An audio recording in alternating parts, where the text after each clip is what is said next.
Is it time for the IWC to stop being dicks and accept that TNA is not only producing better matches than WWE, but better stories and garnering better live crowd reactions? And not that piped in stuff, real crowd reactions. Is this the summer of TNA? Hashtag Summer of TNA?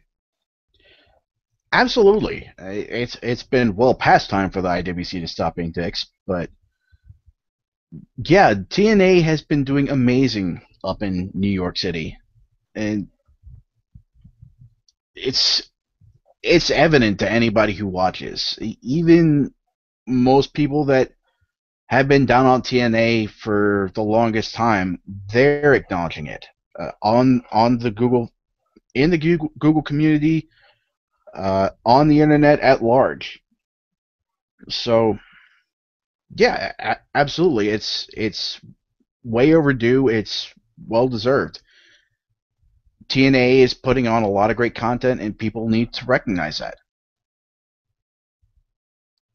Yeah, I mean TNA. Well, I'm not necessarily hearing the live reaction. Although Garvin said when he was there, and if you watch TNA Impact this past Thursday, you might have seen him and Lee in the crowd. Because we did see some screenshots. I did spot Garvin out there. You can't miss the beard in his red I'm an FTW podcast guy T-shirt, which you can buy at ftwpodcast.com/shirts. I'm not necessarily hearing the crowd giving a better reaction, but they're definitely putting on better matches, and there's more of an energy, I think, with TNA lately than the WWE. Yeah, I mean that crowd reaction at the end of this week's episode, where prior to that, the loudest chant they ever gave was ECW. And after Dixie took that sick bump through the table, there was a resounding, solid TNA chant from the Manhattan Center crowd in the house that ECW built, no less. If you don't count anything more than that, that crowd reaction is better than anything the WWE's gotten in at least since the start of the summer. Yeah, they've been.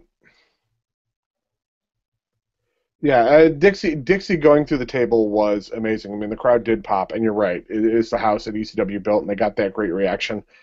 I really hope Dixie was wearing a back brace,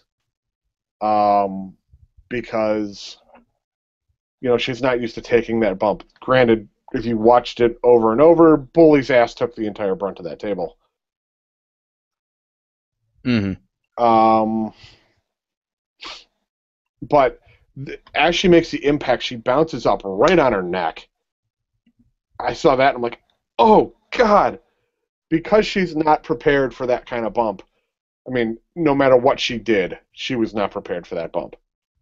Unless they were putting her through tables leading up to that.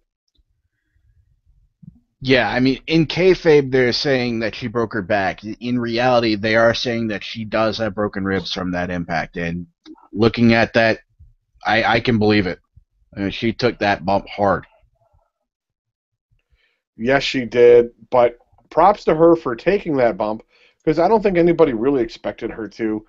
We're past that era in wrestling where everybody gets incredibly fucked up. But I'm glad she did it.